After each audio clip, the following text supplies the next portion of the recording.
Welcome to Ayurveda and Spirituality with your host, Alakananda Ma, a renowned Ayurvedic expert and a graduate of a top London medical school. She is the principal of Alundi Ayurveda Gurukula, a unique apprenticeship-style school in Boulder, Colorado.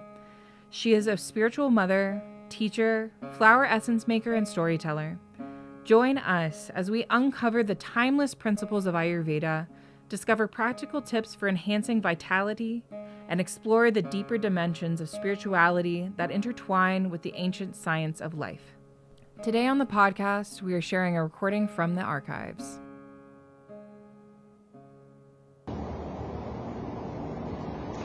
Seeing each one of you inseparable from baby Krishna, I come to you as your loving mother and most humble devotee.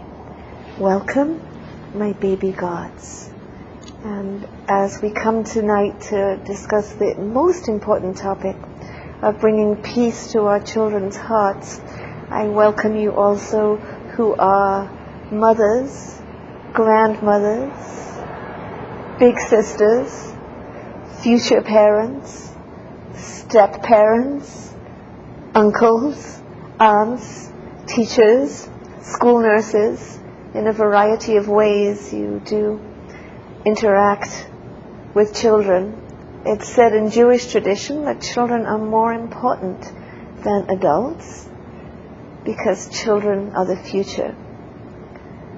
So as we look at this topic of bringing peace to our children's hearts, we're going to consider it very simply in terms of the basic ethical guidelines of the part of yoga, the yamas, and how we can apply these 5 principles in terms of our children. So the first of the yamas that we'll consider is ahimsa, non-violence, but also in a positive sense, love. First and foremost, of course, in bringing peace into the hearts and lives of our children, we want our children to grow up in an atmosphere that is free of violence. That means free of, obviously, hitting, or there's overt violence that many children are subjected to in terms of being hit, smacked, slapped, belted, shoved in the corner, shoved in their room, locked in a room, made to go without their meals, or being in a home where violence takes place between the adults in the home. And that's very obvious to us as something that we want to eliminate from our children's lives. And it's also, I hope, very obvious to each and every one of us that we are responsible for every child that undergoes these kind of circumstances, and that it's not something that we can ever let go or pass by if we know that a child is being subjected to any kind of violent behavior.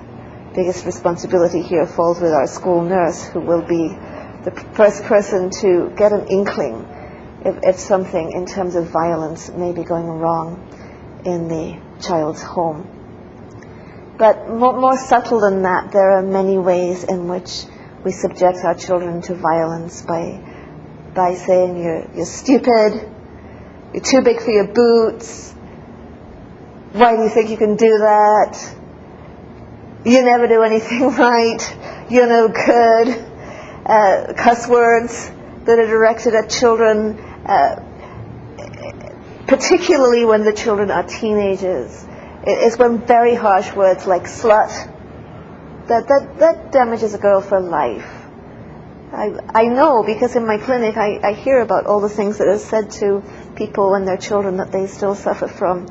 So not only that we're doing it if we aren't subjecting the children to overt hitting, slapping. We all know now that there is no place for corporal punishment. In England, any form of corporal punishment of children is completely illegal because it makes it too difficult to separate child abuse from so-called discipline, if anyone's allowed to discipline the child by hurting them in their bodies, but also never to use words that will hurt the child's heart. And then the most subtle forms of violence, when we're cold, when we're distant, when we withdraw love because we're displeased with the child, or because we have something else going on in our life, and we play that out in how we're withdrawing our energy or putting our anger onto children. That means that first and foremost, if we want to bring peace into our children's heart, it begins with our own hearts. It begins with our own temper. It begins with all the things that happened to us when we were a child. And in any way that we are a part of a child's life, as a parent, as a grandparent, as a step-parent, that we have a close responsibility for a child, we have to do the work to address our own triggers. The things that happened to us when we were a child are the things that are going to make us react in ways that are not beneficial for the child. So what is good for us is good for the child. To do our own work, whether that's therapy work, self-help work, sitting meditation, all the things we do that help us to process what happened to us. Because the traumas that happen to us tend to get, in one way or another, put on our children. Also, in raising our children in an atmosphere of nonviolence, it's a question, too, of what we're exposing them to. When we're thinking about ahimsa, you might want to go to a toy shop. You might want to see at Christmas, supposedly the celebration of peace on earth and goodwill to all people. When children are being purchased all kinds of toys that feed violence, guns and violent video games and Transformers. Are they called Transformers? Like sometimes they're like a car, and sometimes they're like a person. All these toys that feed ideas of violence into our children. What are we trying to create? Why are we encouraging our children to have these things? So, of course, we all have people in our lives that are going to buy our children gifts, and you might want to supply them with something like a Waldorf catalog and say, I want you to shop from this. Especially for little children. Because when the children are little is when we have a lot of control over what they have, what is purchased for them, what they're given. When they get bigger, it's going to be up to them, and it's going to actually be up to what we have shown them about how we want to relate to nonviolence. The same thing with what we watch in terms of films and television. When they're small, we can and we should be controlling that. I remember having a very, very bad experience when I was 6 years old and I was left alone in a room with the television on while my parents were talking to my grandparents, and a horror film came on. And of course, I'm just a little child. I can't get away. I don't know how to turn it off. I'm glued to it. I'm completely terrified. And finally, someone comes in and realizes, oh my goodness, she's watching a horror film, and they stand in front of the television, or they turn it off, or they do something about it. I can also remember being quite a bit older, maybe 10, 11, and all the children were supposed to watch Doctor Who and the Daleks. If any of you are old enough to remember that show. The Daleks disintegrate people, and the violence is shown by the person goes from black and white to negative. I was terrified of Doctor Who and the Daleks. It was way too violent for me. It entirely wasn't suitable for me. It gave me nightmares. We actually want to encourage our children to have that sensitivity and that tender heart, rather than try to harden them off to increasing levels of violence. And once again, it's when they're little we can control it, and as they're bigger they're going to choose what they want to do, but it comes down to what they see us doing. If we think things are not suitable for a 13-year-old or a 15-year-old, but we think it's suitable for us, what's wrong? If it's too violent for them, it's probably too violent for us. And we probably shouldn't be doing it to ourselves either. And if there are things that we think worth watching, but we don't want them to watch it, they're pretty soon going to think those will be the best things to watch. I know in the world there's a lot of controversy about whether watching violent things makes children violent. But from a standpoint of yoga, of the Vedas, of Ayurveda, yes, it does. But when we feed violent imagery, we are hardening ourselves to an appreciation of violence being a normal part of life. But it isn't normal. It isn't really a normal part of life. Then, of course, there's the larger sense of all the violence that goes on in the world, and wanting to bring our children up in a way of nonviolence.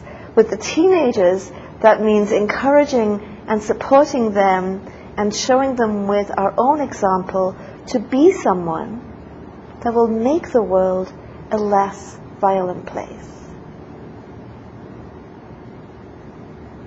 I remember when I was somewhere in my mid-teens, and myself and the twins from the Friends Meeting House and the father of the twins from the Friends Meeting House did our own little Vietnam War protest on Veterans Day, which is Armistice Day in England, standing by the cenotaph, doing our own little protest. It didn't matter that there were thousands or tens of thousands of us like there were in America. It didn't matter that our country had actually nothing to do with the war in Vietnam. We were being empowered by the twins' father to be activists, to be people who at least felt we could do something, and we could make our voices heard, and we could stand out against violence. So that there's a whole spectrum as it goes from how we discipline our own children with love all the way out to empowering our children, especially our teenagers, to be part of a world that is more peaceful. Some of you may perhaps have heard the wonderful news yesterday that the UN has come out and said that the United States is a rogue nation, has come out and said that all nuclear, chemical, and biological weapons need to be removed from the entire world, essentially, particularly the United States of America, which has more of them than the whole rest of the world put together, and thousands of them are on a hair trigger. So there are sane people in the world. There are people who can see the truth. And empowering our teenagers to be a part of positive change is also a part of how can we make their hearts more peaceful. Teenagers get very depressed about what is going on in the world. When they feel they can't do anything about it and it's terrible and they're going to inherit this world that we have messed up so badly for them, they get very, very depressed about it. It's so important that we're showing our teenagers that we're a part of positive change. We're a part of making the world a more peaceful place, and they can be too. And then the other side of the meaning of the word ahimsa, or nonviolence, being love. And that, of course, being the most important way that we're going to bring peace into our children's hearts is how we truly love them, and letting our children know how much we love them, and then thinking about, who am I bringing into my child's life? If we have a child, let us not bring someone into our life who is not going to love our child. I know that might sound harsh and burdensome, but do you really want to be married to or partnered with someone who's not going to love your child?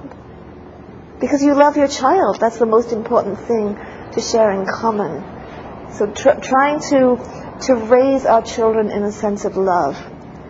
When I'm counseling parents who are breaking up, the basic message that I'm trying to give is raise your child in a field of love. Maybe your ex-partner has done terrible things to you, but then, like we discussed in the last talk when we talked about making peace in our family, we talked about reconciling even with the impossible person through the four immeasurables of loving kindness, compassion, peace, and joy by practicing. If we may not be able to talk to that person, they may not be willing to work it out with us, but on our own meditation cushion, in our own time, we can practice giving loving kindness to the person that helped us bring our child into the world. Because then, from our own side, because we genuinely are the well-wisher of the other parent of our child, from our own side, we are still raising our child in a field of love, even when it's sadly not a mutual thing. It's important for your child to know that you are the well-wisher of every person that's in their life. Going hand in hand with the non-violence and the love that we want to offer our child is raising our child in an atmosphere of truth. And truth has to do with truth and with values and also with beliefs. So of course, first of all, it's very simple being truthful with our children. None of us lies to children, but oftentimes, because they're a child, we want to go with the fib. We want to go with the little white lie, we want to go with the excuse, or we want to go with the sugar coating of the unpalatable truth. I have heard in my clinic of people who, when they were children, didn't know that a relative died, because they were being shielded from the truth. Children need to know the truth of what's going on in their world to the extent that their age can grasp it. It's no use saying Granny's gone on vacation if Granny's died. You have to explain that Granny's gone to heaven, or whatever the age of the child can understand. So that's the first simple way of practicing satya, or truthfulness, towards our children, is simply that we're speaking the truth about what's going on. It seems obvious, but it isn't. Remember, when you're in a court of law, you have to promise to tell the truth, the whole truth, and nothing but the truth. At least that's how it is in England when you're being sworn in as a witness. So that means not only that we don't lie to our children, but that we really let them know about what's going on. Like letting an adopted child know they're adopted. Like if you remarry when the child is very small, letting the child know that actually this isn't their biological father or mother, even though this is the person that is their father or mother. People can be very, very injured, and certainly not have peace in their heart if they feel that they don't really know what went on. Something I appreciated immensely about my own childhood was the constant recounting of stories.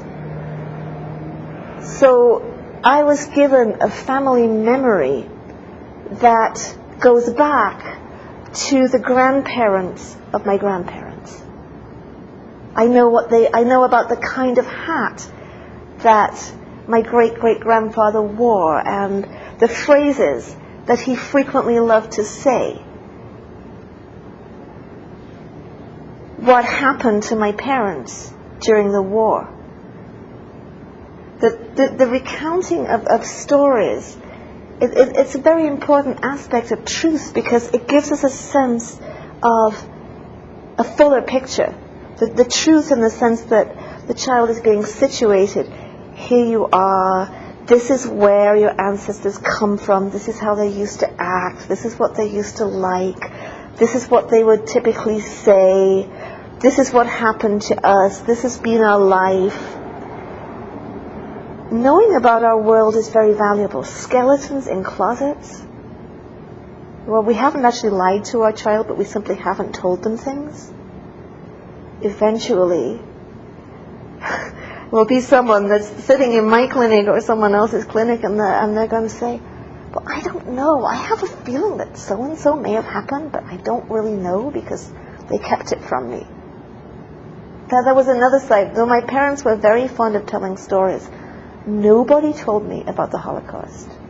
Like, nobody told me that my own family was in the Holocaust. Eventually, when I was no longer a child, when I was 28, my grandmother finally broke down and told me. There are photographs in my family photograph album that everybody denies knowing who these are pictures of. These are the pictures of the relatives that were killed in the Holocaust, but nobody is telling. And we don't really know who these people are. They look like they're in Europe. Okay, well, they're in Europe, and they're Jewish, and they haven't been in touch with us for more than 50 years. We want to be telling the truth. Again, as the child grows older, we can give them more and more bigger picture of the truth. But truth means not only that we don't lie, but that we don't conceal. Because this is not only our life, our parents' life, our grandparents' life. This is our child's life. They need to know what has happened in their universe, in their lineage. They need to know these things. That's another really important part of truth, what we don't conceal. Truth includes how we can speak our emotional truth. And a tremendously important part of the peace that our child can have in their heart is when they learn to speak their emotional truth. We've been living with a little girl in our community, and when we have check-in once a week at community meeting, and I strongly recommend family meetings as well, everybody gets a chance to say how their week was and how they're feeling, and the little girl gets a chance too. And sometimes it's a complete rambling. Sometimes it's a total fantasy. She just wants some attention for a few minutes. But sometimes it's like, I feel really bad because I miss my daddy so much, and I wish I was with my daddy right now. So she's being given the chance that we're all here, we're all listening, and this is a time when we do talk about how we feel.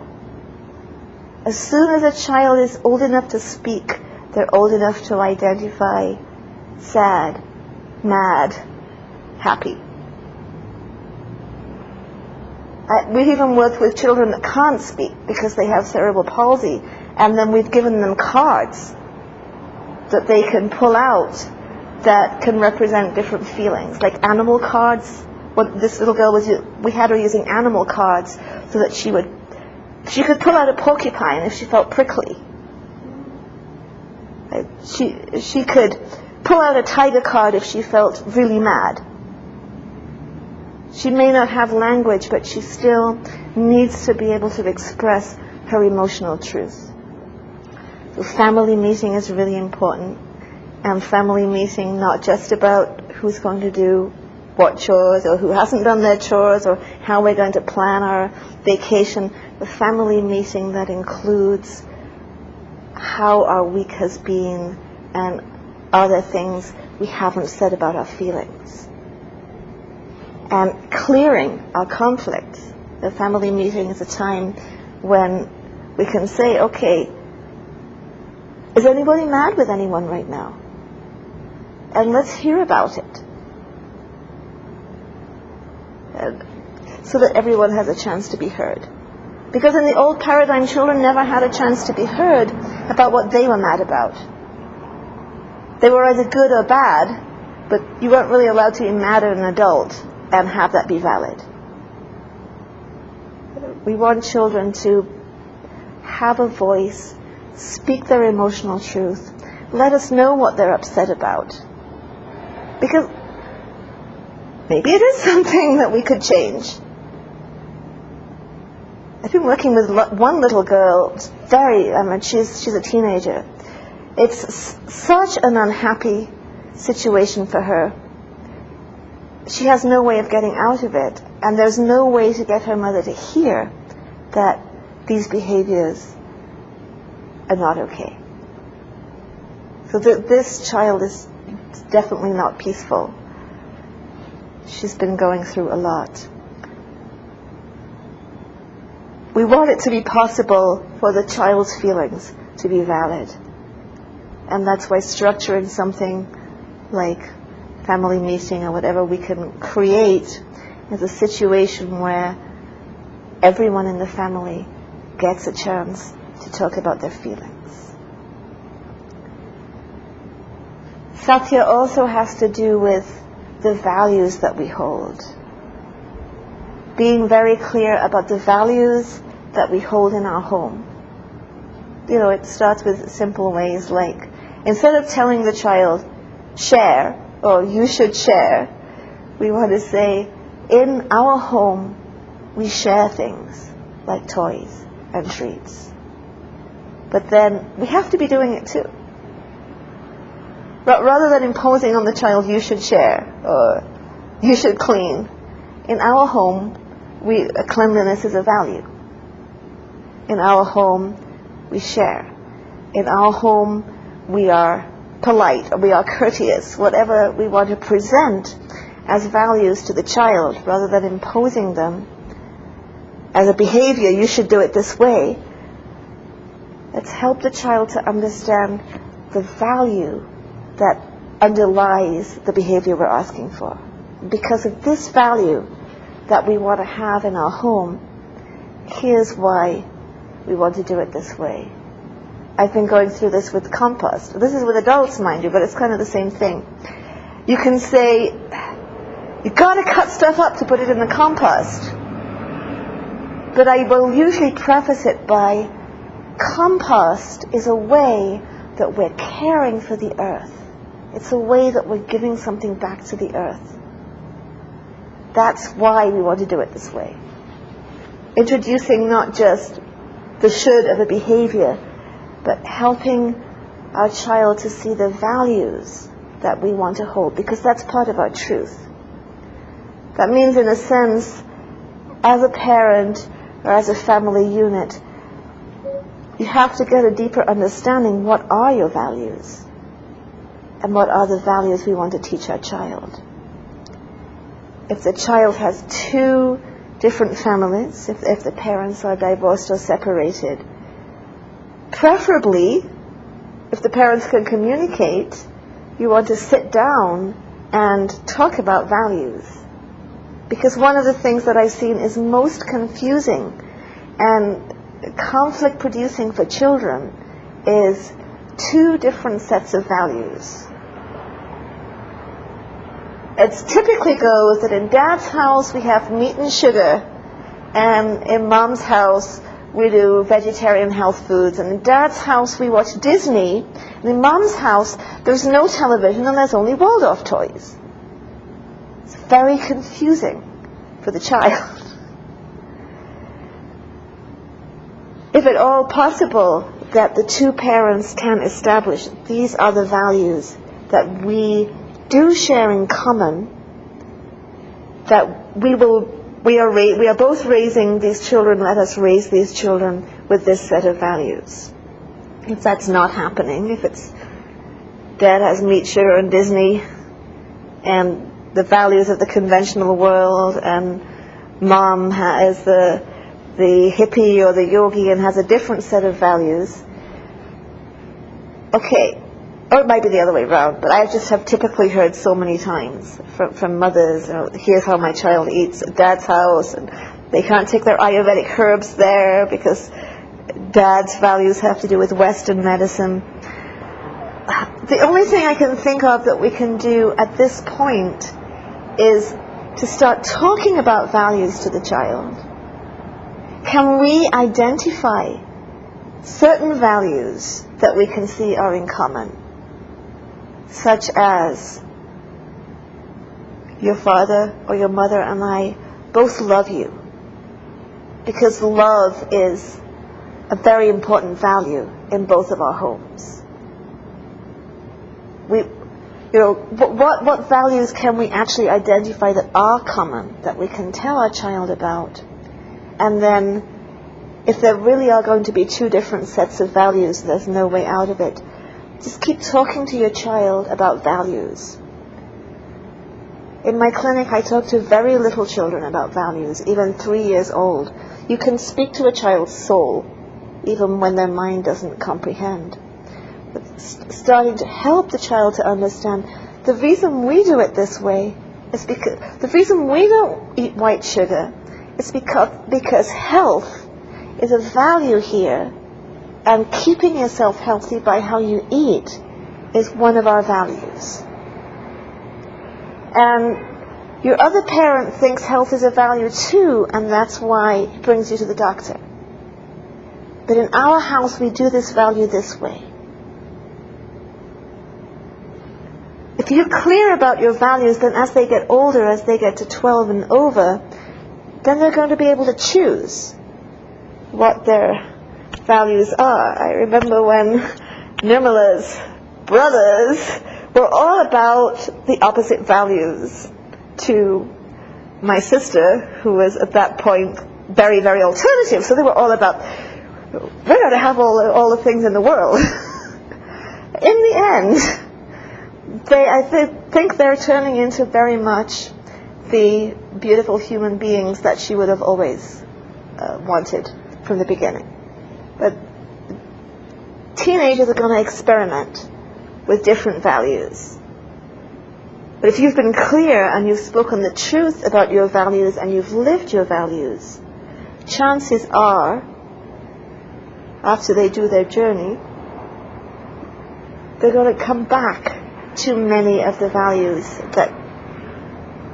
that you presented to them. One step beyond values is actually giving our child some kind of spiritual background. It's really important. It's one of the ways in which the boomers and on really started slipping up. We came into the, what's it called, post-industrial, post-Christian era, and we didn't take our children to church, and we didn't take them anywhere else instead. It's happened many, many a time. And perhaps at the time we didn't deeply reflect that when we didn't take our child to church or synagogue, we weren't also steeping our child in any kind of ethical, ritual, or humanitarian alternative. We were just letting it all go. Okay, we'll bring you up in other ways, but you bring yourself up when it comes to religion. It gets even more complicated, again, when we have the divorce situation and the two parents have got different religions and they may or may not be agreeing on how to bring their child up. And again, it's all going to come down to the truthfulness of how we talk about it. Your father, or your mother, as the case may be, is an Orthodox Jew. And I'm a yoga practitioner. And both paths are about being a good person and being truthful and caring about others and caring about the world. Again, what are the underlying values? And when you're in my house, we do these things. we meditate a little bit together every morning. That's what you do when you're here. We do this. We need to start our day with a prayer, with a meditation, with a chant, with lighting a candle, with something. And if we're not bringing our child to church or synagogue, we need to be bringing them to somewhere, whether it's bhajans, satsang. We need to be bringing them to somewhere where people get together to do spiritual things. So Sarai was 2 when she started living at the ashram, and what we noticed was she saw the things that were important and deeply satisfying to her mother and to us, and she started spontaneously doing those things. She would be found lying on the floor going, Om Shanti Shanti Shanti. Right? Daddy is a Sufi. So every now and then she'd be going around in a circle going, you're high, you're high. Daddy does this, you're high, you're high. She's trying to do zikr. Daddy does this. Because Daddy takes her there. We do fire ceremonies at the ashram, and she's seen that those are deeply satisfying and important to us and to her mother. And there have been occasions when we found her sitting down at the fire pot with little sticks arranged in the pot and a spoon picked up and everything except fire, going swaha, swaha, doing her own little fireless fire ceremony. And then the most amazing part is when Sarai is there and her little friend who's only 1, and they're doing sun salutations together, and the 1-year-old's kind of peeking around, copying what the 2-year-old's doing, and the 2-year-old goes and stands at the edge of her mat, nice and straight and centered, just like Mommy does. She goes through the sun salutations because Mommy does this. They see that your spiritual path is important to you and made accessible to them. It's going to really help.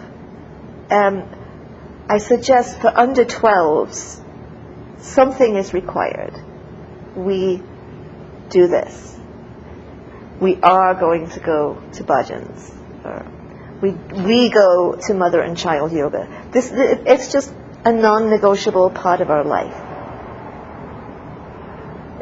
Once they get to be 12, that's when they're going to need to pick for themselves. If one parent is a fundamentalist Christian and the other parent's an Amachi devotee, at that point they're going to need to sort it out for themselves. And then you have to respect whatever they choose, even if that means taking them to church when they're with you, or making sure they get there. At that point you're going to need to respect what they've chosen.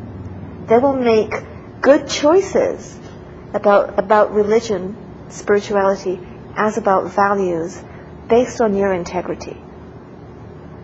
You know the story about Gandhi, right? When the mother says, can you tell my child to stop eating sugar? And Gandhi says, come back next week. And next week he says, don't eat sugar, don't eat sweets. And the mother says, well, why did I have to wait a week? And Gandhi says, but last week I was eating sweets. We cannot, it is not satya, it is not truthful to ask our child to value or to practice what we don't. And that means since every child needs to be raised with ethics, moral values, some sense of ritual, some sense of a larger community of practice of some kind, that we need to be, as parents, as grandparents, as aunts, uncles, step-parents, we need to be involved in things that are going to be good for our child. Part of why we have declared Alamdi Ashram a child-friendly ashram. Children are welcome. There are some ceremonies that are especially for children, and children are welcome at others, because we want to offer these things to the generations to come.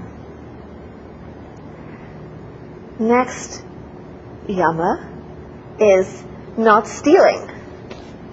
Not taking what is not our own, which in this case is your child. And a woman said, "Speak to us of children." And he said, "Your children are not your children. They are the sons and daughters of life's longing for itself. They come through you, but not from you, and though they are with you, yet they belong not to you. You may give them your love, but not your thoughts, for they have their own thoughts. You may house their bodies, but not their souls, for their souls dwell in the house of tomorrow, which you cannot visit, not even in your dreams. You may strive to be like them, but seek not to make them like you, for life goes not backward, nor tarries with yesterday." So asteya, or not taking what is not our own, means that our children are not here to be who we think they should be. It's very important. One of the biggest, if you look back at your own childhood and think of what one of the biggest sources of conflict was, it will almost certainly be your parents' expectations of who you should be and what you will do with your life. It is almost universally for each and every person one of the biggest sources of conflict. One of the biggest things that makes it hard for us to become our true self is the fact that I'm supposed to be this somebody else. Sadananda was probably supposed to have been a school teacher or a doctor, not a sadhu playing kirtan. Right? I was supposed to have been a university professor. Would it really quite have worked? We have no idea. When I was 6 and I wanted to be a farmer's wife, when I was 17 and I wanted to be a doctor, at neither point could I ever have imagined the possible existence of who I am today. There was no such person in my entire world that I could ever say, that's who I'll be when I grow up. We really don't know who our children are going to be. In some ways I kind of think I fulfilled the farmer's wife dream when I'm going to be putting in so many tomato plants tomorrow, and I've been working so much in the garden. Maybe the farmer's wife was true all along.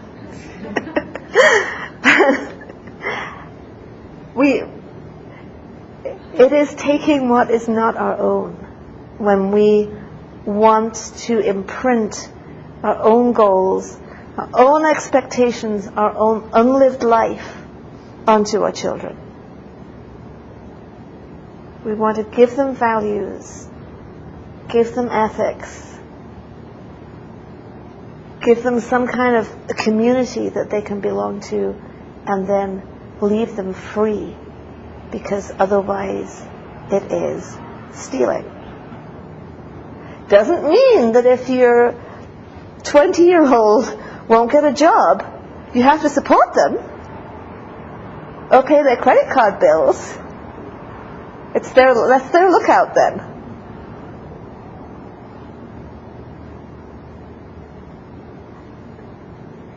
But we can't, okay, maybe they have different values. My grandparents would not at all have liked who I am right now, because they had a lot of values from growing up in poverty in the ghetto and becoming modestly middle class. And I was supposed to have carried that on. Like my parents had a nicer house than my grandparents, and I should probably be having one of those palatial houses in Boulder. But it's not anything I want in my life. And it's not a value for me. Do you understand what I'm saying? We may think certain things are important, like having money, like saving for your old age, like having insurance, like being a taxpayer, or all these things we may think are important, but that may or may not be important for our children. Our child may have a different sexual orientation than we wanted. We don't know. But we know that asteya means that we don't take what is not our own, and in that case, that is our child's future, and our child's life, and our child's visions and dreams and goals. We do our part, and we let them go to become who they need to be. Closely related to asteya is aparigraha, or not hoarding, or essentially not having a materialistic view of life. It's very, very difficult in today's world.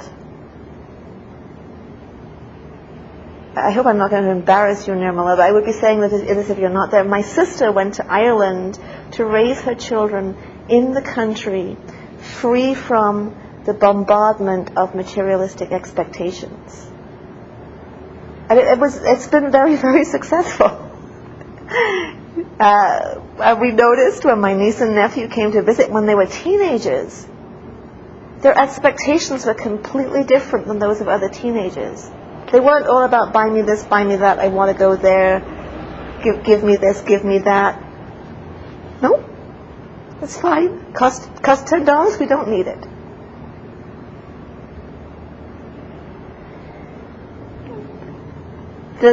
Our children are being fed this nagging state of constantly craving and constantly wanting, because our children, and especially our teenagers, have been identified as a very profitable market. Teenagers, by and large, have their own money. They'll get a job. They'll kill for tennis shoes. Children in Denver will literally have been known to shoot each other over tennis shoes. Little children are a market because they have parents, grandparents, aunts, uncles who can be persuaded to buy them things. And if any of you saw the film The Corporation, there was an incredible segment in that film exposing how children's toy manufacturers were rating their promotions based on the whinge factor. How many times does a child have to whinge for a specific item before the parent will buy it? They did the research to find how many times, no, I really want that. How many times that happens in the supermarket or the toy shop before the parent caves in and buys it. And then what kind of advertising, like the ad sections in between the children's cartoons that most children get to watch on Saturday morning, that are targeted at the child audience, then buying the toys, the videos, and all the things that are from that cartoon, and other things. It goes on endlessly marketing, right? You have to have this ball, and then you have to have the clothes for it, and you have to have the doll of it, and everybody else is going to have it, and you'll be wrong if you don't have it. This is also not allowing our children to be peaceful when they are being fed so much sense of craving and needing to have. And again, I think it goes back to the values that we show them. But when I was a little girl, and you may be in a similar thing, we didn't really have many toys. I was born just after the war, and there wasn't a lot of stuff in England at that time, because, as my dad said, that Britain had a Pyrrhic victory, won the war, and lost the economy. Everyone was pretty poor, and there wasn't really a lot of anything. And there weren't many toys. And my dad would make us toys out of cardboard boxes, rolled up newspapers, this and that. And we were very happy, and we never felt like we didn't have something. I really don't ever remember feeling that there was this very important toy or thing or object that I didn't have and should have. Because there wasn't this pressure. We didn't have television either in my house back when I was little. There wasn't this pressure being placed on us to buy. I don't really know how we can extricate our children from this pressure as long as they're encouraged to watch mass media. And how restrictive can we be? We can not have television, or we can try something, but in the end, we didn't have television, and then I went to a friend's house to watch Popeye and Champion the Wonder Horse and other things that are supposed to be good for children to watch. Children will find a way around being separated out.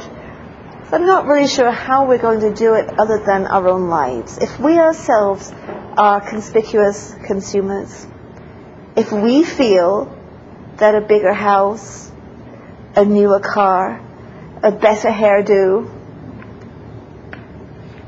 more treats will make us happy, what do we expect?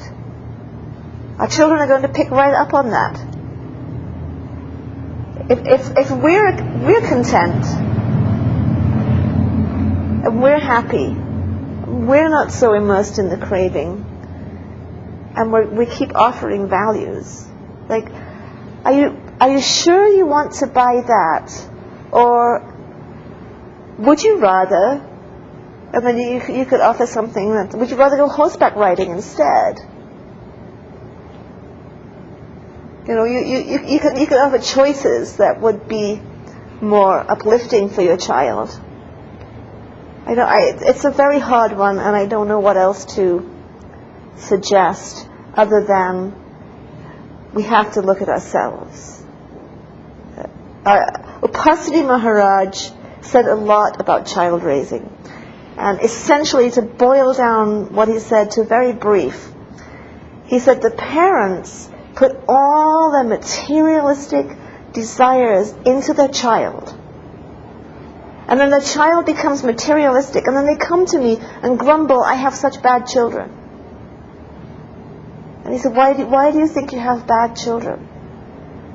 Because, well, Indian parents, back then especially, you want your child to do well, because your child is your insurance policy.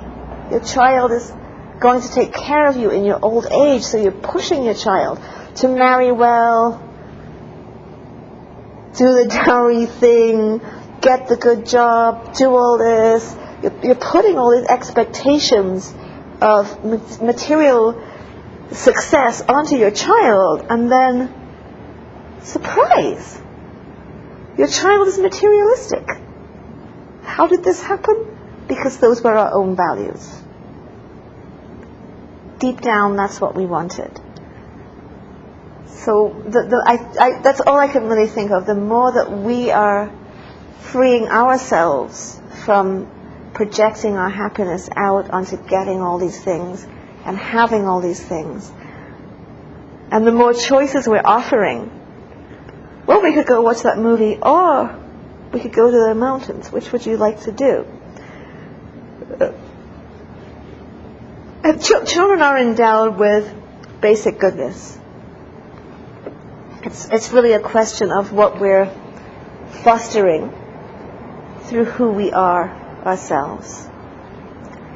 And coming to perhaps the most important of the yamas for children, we come to brahmacharya, which essentially, meaning being a chariot of Brahman, speaks of how we relate to our sexual energy and our level of sobriety. I include both of these in brahmacharya. And it is perhaps the area where I'm seeing in my life the most problems arising for children.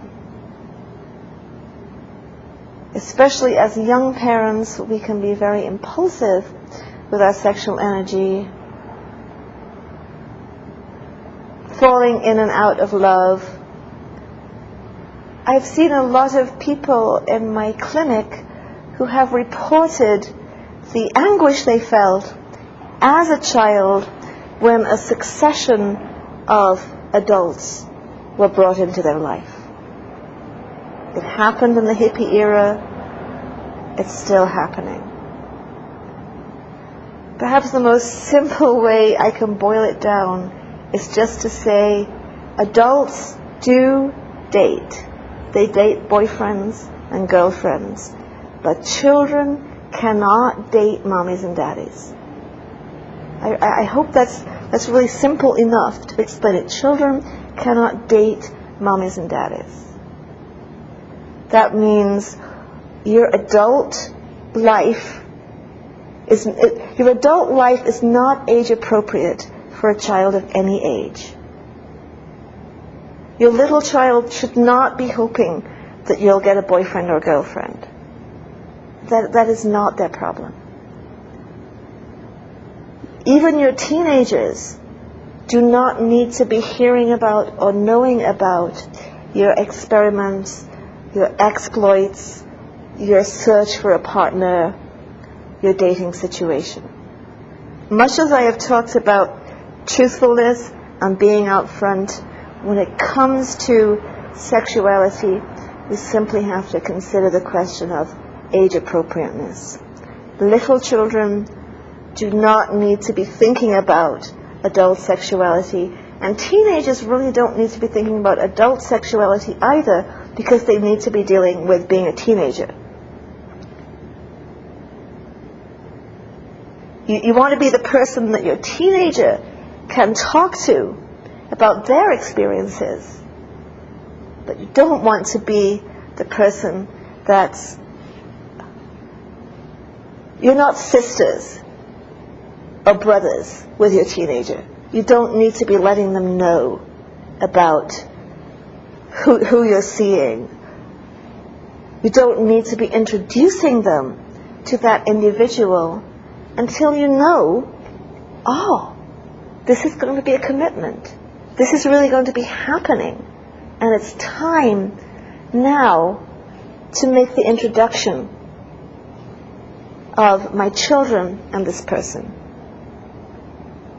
It's really, really important. I'm sure you all already know about this or have thought through this, or those of us that are coming from the hippie side have lived through this, have seen where it got us. Pass it on. It's a very simple phrase. Children can't date mommies and daddies. It took me a few months to figure out what's the very simplest way to boil this down. We don't need to introduce someone to our child until it is time for an engagement party or whatever in your value system, in your paradigm, would be equivalent to that. But when you know it's going to be a commitment, then the introduction can happen.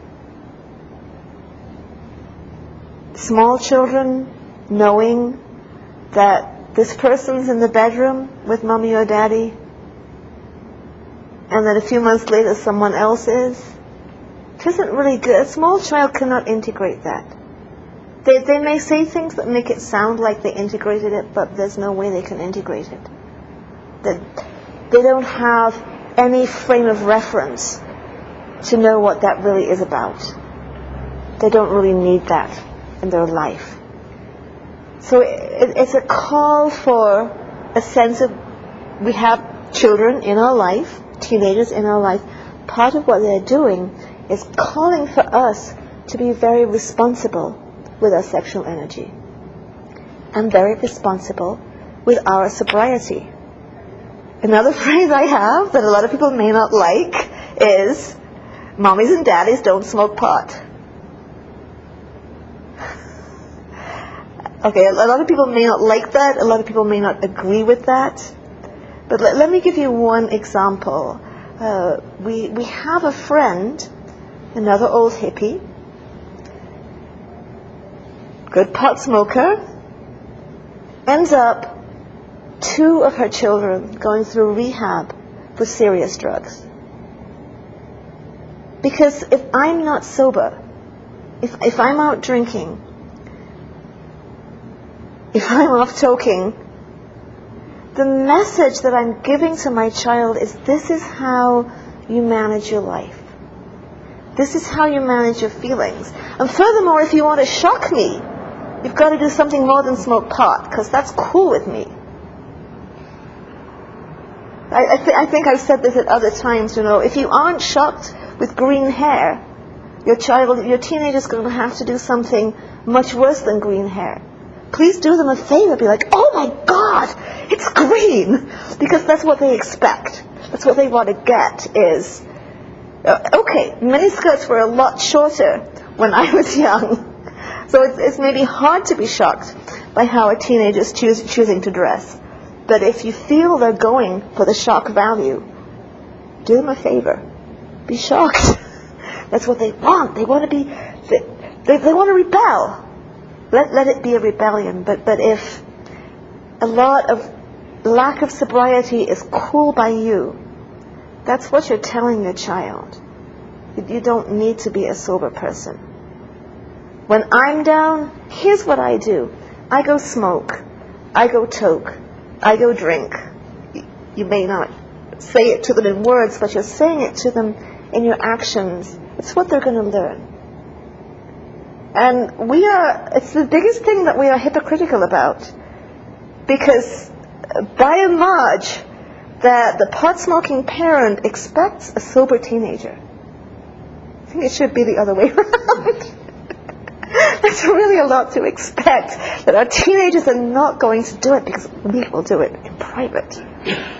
But we will lay down the law when we find some smoking apparatus in their room. That is not going to be bringing peace into our child's hearts. We need to be looking at our sobriety and who we are with our sexual energy. And then how we talk to our children about sexuality. Well, someone told me, I guess from a Catholic family, my sex education consisted of my mother saying, before I got married, don't get undressed in front of your husband, he will lose respect for you.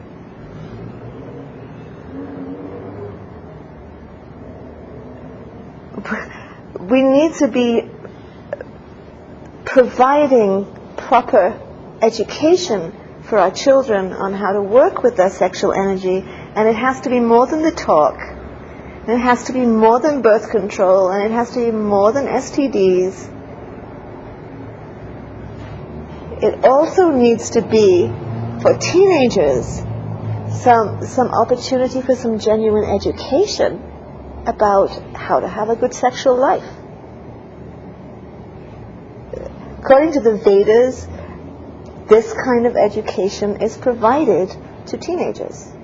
According to Native American culture, according to Taoist culture, this kind of education is provided to teenagers.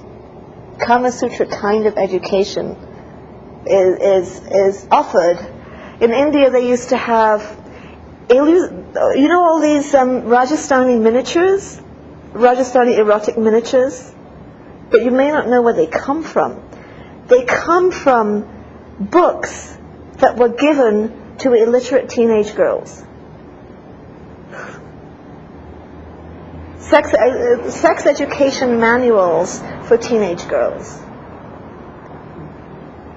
This obviously comes in more towards the older end of the teens, but providing an opportunity to not just know about the birds and the bees, not just know about how to not get gonorrhea and about condoms and safe sex, but actually to begin to learn something about the potential of human sexuality.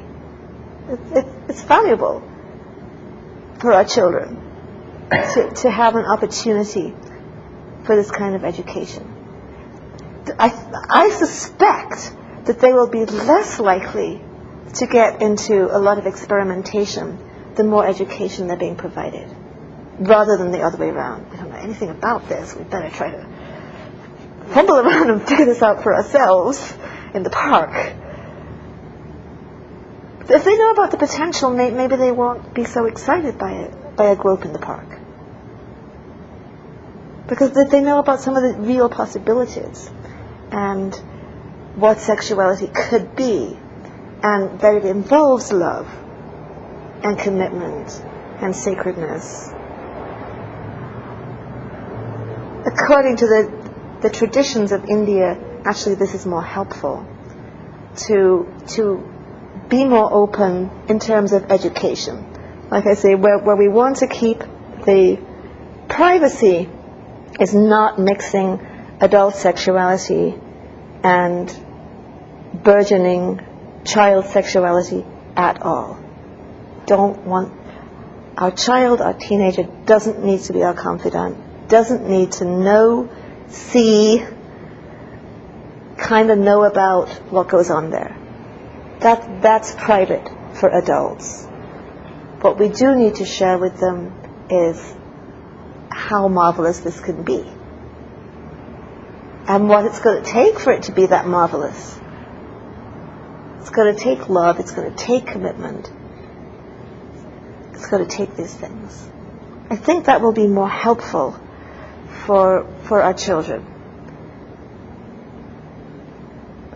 I'm just seeing increasingly in my life how important it is to think of our children first in terms of who we're introducing them to, who they know we're in the bedroom with, who gets to be in the family bed, if there's a family bed.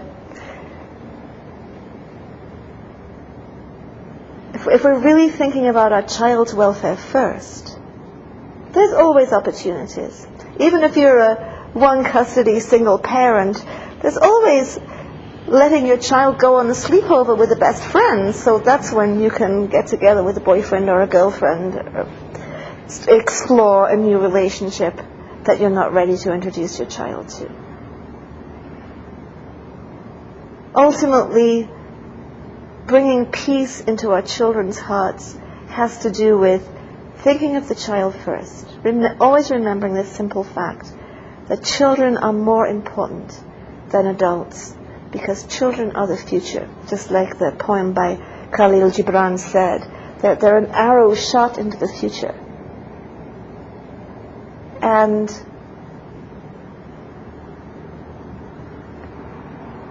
the peace in our own heart is really the way that peace will be brought into our child's heart. So the child that's in our life, whether that's the future child that we hope is going to be in our life, whether that's our own child, grandchild, stepchild, whether that's the children we encounter in our daily professional life, whether that's our nieces and nephews, we will make a difference in the quality of peace in that child's heart by who we are. As an aunt, I have come to see how much who I am can make a difference in the life of a niece or nephew. And we can't change the sister or brother or sister-in-law. Maybe the child is having a hard time in their life, but we can be that person that they can see is happy, is more at peace. And then maybe one day they'll want to know why. Maybe one day that child will want to find out. I think that I know someone who isn't quite as crazy as everyone else. I know someone who doesn't have to pour a drink when they go down. I know someone who doesn't yell and scream. And that person is my teacher, or my aunt, or my uncle, or my friend's parent. And maybe I should find out why they're different. So in the end, it's the quality of who we are. Children are very susceptible to our hypocrisy, our saying one thing and living another, our expecting one thing of them. Like with the classic, boober parent who has their own pot and secret and is furious when the child does it. Children are very susceptible to our hypocrisy or our integrity. We are mentors for our children. We are examples for our children through the peace that we're cultivating within ourselves. And that's why in the end, it's good to Thank you be for tuning in to Ayurveda and selfish. Spirituality with Alakananda Ma. It's not good to We be hope selfish today's about. exploration has ignited a spark of curiosity and insight. Well, I want to within move you. in with this person, If so you I'll enjoyed bring this my episode, child be along. sure to leave us a 5-star review. But it's and good share to be with a friend. selfish about. For more enlightening I need discussions some and time practical to wisdom on meditate. Ayurveda and spirituality, I need some subscribe time to and join our self-reflect. Facebook group, Alandi I need to Ayurveda. do some yoga. To allow us to continue sharing valuable content, consider donating I need to to go Alandi back to Ashram. school. The I links need will be to in the do show notes. things that will Until next make time, may me you a walk the path of fuller, Ayurveda with richer, grace more and embrace peaceful the light of person, spiritual because wisdom that in kind your of journey. seeming selfishness is going to bring more happiness to our child. Then if in the end we turn around and say to the child, you ruined my life because I never did anything I wanted because of you. That's not what the child wants to hear. The child wants us to be a happy, fulfilled person to the best that we can. But if we're single parenting, it's a very, very hard struggle just to keep the food on the table. Still, if we can find a little bit of energy for ourselves, it will be really good for our children.